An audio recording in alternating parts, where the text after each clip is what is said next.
கும்பராசியில் செவ்வாய் சனி கூட்டணி. மார்ச் மாதத்தில் பகையாளிகள் இணைவது யாருக்கு பாதிப்பு? மார்ச் மாதம் வசந்த காலம் தொடங்கும் மாதம். இந்த மாதத்தில் நெருப்பு கிரகமான செவ்வாய் தனது பகை கிரகமான சனியோடு கும்ப ராசியில் இணையப்போகிறார்.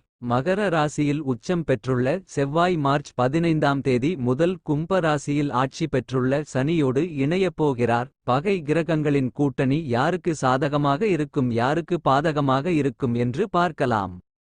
ஆரோக்கியம். செவ்வாய் பகவான் ஒரு மனிதனுக்கு உடல் வலிமை, இரத்த ஓட்டம், நோய் எதிர்ப்பு திறன், அதிகார பதவி, உடன் பிறப்பு, நிர்வாக திறன் போன்றவற்றிற்கு காரகனாக இருக்கிறார். நம் உடலில் இரத்தத்திற்கும் வெப்பத்திற்கும் காரகமாகவும் இருப்பவர் செவ்வாய். இரத்த ஓட்டம் சீராக இருக்கவும் இரத்த அணுக்கள் வேறு சில தன்மைகள் குறையாமலும் கூடாமலும் இருக்க செவ்வாய்தான் காரணம். மூளைக்கு ஆற்றலும் சக்தியும் தரக்கூடிய கிரகம்.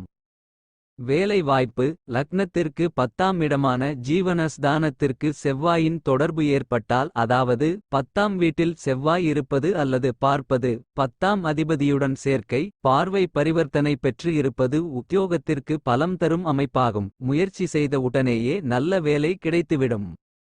மேஷம். உங்கள் ராசி நாதன் செவ்வாய் 11ஆம் வீடான லாபஸ்தானத்தில் சனியுடன் இணையப்போகிறார். அற்புதமான காலகட்டம்.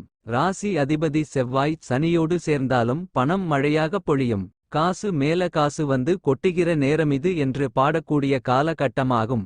வேலையில் இருப்பவர்களுக்கு உயர் பதவி கிடைக்கும்.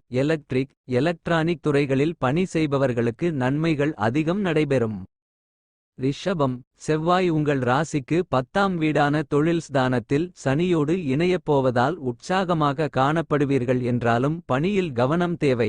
பணப்புழக்கம் தாராளமாக இருக்கும். கூடவே செலவும் அதிகரிக்கும் என்பதால் சிக்கனமாக இருக்கவும். தம்பதியர் இடையே ரோமான்ஸ் உணர்வுகள் அதிகரிக்கும். கோபம் அவ்வப்போது எட்டிப்பார்க்கும். ஆலய வழிபாடு மன அமைதியை தரும். மலைமேல் இருக்கும் முருகனை வழிபட மேலும் நன்மைகள் கிடைக்கும். மிதுனம். உங்கள் ராசிக்கு 9ஆம் வீட்டில் பாக்கியஸ்தானத்தில் சனியுடன் கூட்டணி சேரும் செவ்வாயினால் சின்ன பிரச்சினைகள் வர வாய்ப்பு உண்டு. விபத்தில் சிக்காமல் தவிர்க்க இரத்த தானம் செய்யுங்கள். கையில் இருந்த பணம் கரையக்கூடும் என்பதால் கவனமாக செலவு செய்யவும். சின்ன பிரச்சினைகள் எட்டிப்பார்க்கும். உடன்பிறப்புகளுடன் வாக்குவாதங்கள் வந்து செல்லும். உரிய பரிகாரம் செய்தால் பலன் கிடைக்கும். செவ்வாய்க்கிழமைகளில் சிவப்பு நிற ஆடைகளை அணியலாம். கடகம். 8ஆம் வீட்டில் சனியோடு இணைந்து பயணம் செய்யப்போகும் செவ்வாயினால் எதைக்கண்டாலும் பயம் உண்டாகும். சிரமமான காலகட்டம்தான் என்றாலும் பரிகாரம் செய்தால் பாதிப்பிலிருந்து தப்பிக்கலாம். தேவையற்ற கோபமும் எரிச்சலும் ஏற்படும். குடும்பத்தில் உள்ளவர்கள் மீதே கோபப்பட்டு சண்டைக்கு செல்வீர்கள். சின்ன உடல் உபாதைகள் வந்து செல்லும். செவ்வாய் தலமாக திகழும் பழனிக்கு சென்று மலைமேல் முருகனை தரிசனம் செய்து வர பிரச்சினைகள் தீரும். சிம்மம். களத்திரஸ்தானமான 7ஆம் வீட்டில் சனியோடு கூட்டணி சேரப்போகிறார் செவ்வாய் பகவான். வீட்டில் கணவன் மனைவிக்கு இடையே சண்டை சச்சரவுகள் அதிகரிக்கும். அலுவலகத்தில் பலரின் செயல்கள் எரிச்சலை தரும். வேலைப்பளு அதிகரிக்கும்.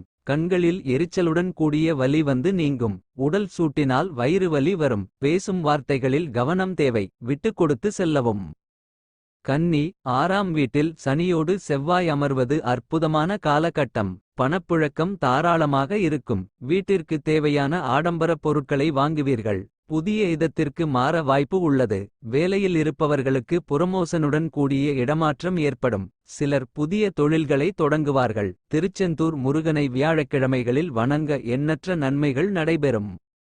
துலாம். பூர்வ புண்ணியஸ்தானத்தில் உள்ள சனியோடு செவ்வாய் இணையப்போகிறார். பிள்ளைகளால் தொல்லைகள் ஏற்படும். உடல் உபாதைகளும் எதிர்ப்புகளும் ஏற்படும் என்றாலும் அதனை சமாளிக்கும் தைரியம் பிறக்கும். அதிக செலவுகளினால் அவதிகள் ஏற்படும். வழக்கு விவகாரங்களில் அதிக எச்சரிக்கை தேவை. பிள்ளைகளை சமாளிக்க முடியாமல் திணறுவீர்கள். பண விஷயங்களில் கவனம் தேவை.